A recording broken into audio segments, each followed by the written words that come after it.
So'nggi paytlarda menga sharhlovchi bo'lmoqchiman, buning uchun nima qilishim kerak ko'rinishida juda ko'p murojaatlar keldi do'stlar. Bilasiz, men sharhlovchi emasman. Lekin kelgan murojaatlar va savollardan kelib chiqib O'zbekistondagi eng mashhur sharhlovchilardan sharhlovchilik sohasiga qiziqqanlar uchun 3 ta top maslahat so'radi. Davron aka, assalomu alaykum. Sharhlovchi bo'lmoqchi bo'lganlarga va shu sohaga qiziqqanlarga 3 ta maslahat. Sharhlovchi bo'lish uchun birinchi navbatda bolalikdan futbol muxlisi bo'lish kerak. Sekin-sekin baza shakllantiriladi shu holatda va futbolni juda ham yaxshi ko'rish kerak, doimiy kuzatish kerak, futbol ichida bo'lish kerak.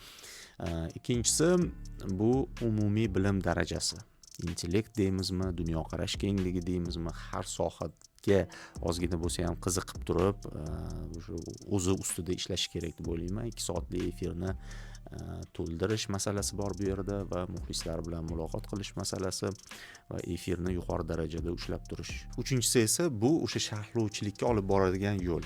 Bu ko'proq men jurnalistika yo'lini bilaman. Kimdir aktyorlikdan, kimdir boshqa sohadan kirib kelishi mumkin. Endi men o'zim bosib o'tgan yo'l misolida aytishim mumkinki, eng zo'r yo'l bu jurnalistika. Bazaviy bilimlarga ega bo'lgan holda baribir efir madaniyati, shunga o'xshagan masalalar bor. Shu yo'lni bosib o'tsa, efir mas'uliyatini his qilsa, ana undan keyin sharhlovchilikka qadam tashlasa, bu qadam ancha ishonchli chiqadi.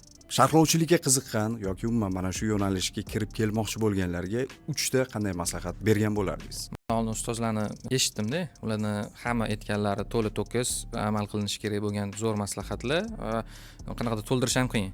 Lekin men universal narsalar haqida gapirmoqchiman, ya'ni istalgan kasbda ustasi bo'lish uchun birinchi navbatda inson qabul qilib olish, yangi narsani o'rganishga xohishi bo'lishi kerak va shu kasbda ishlayotgan insonlarning hammasi katta kichigidan farqi yo'q, o'rganish mumkin bo'lgan jihati bor.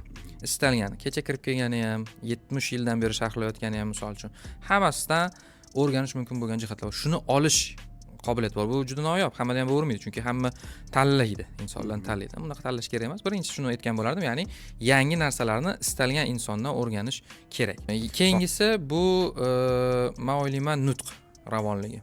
Ya'ni nutq ravonligi 90 daqiqa davomidagi sharhda juda muhim hisoblanadi.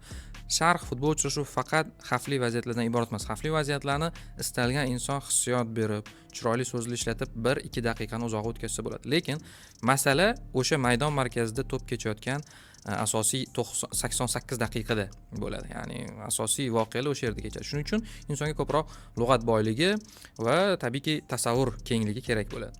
Uchinchisi bu to'xtab qolmaslik. Yaxshi sharhlovchi bo'lish uchun inson menimcha istalgan kasbda bo'lgani singari o'zini o'zi yaxshilab borish kerak. Shuni ayta olaman. Orif aka, rahmat. Rahmat sizga. Katta rahmat Davron aka. 3 bo'lsa shuncha. Yana ko'p narsa bor, 30 ta ham sanab bera olamiz. Asosiy 3 ta. Rahmat Davron aka.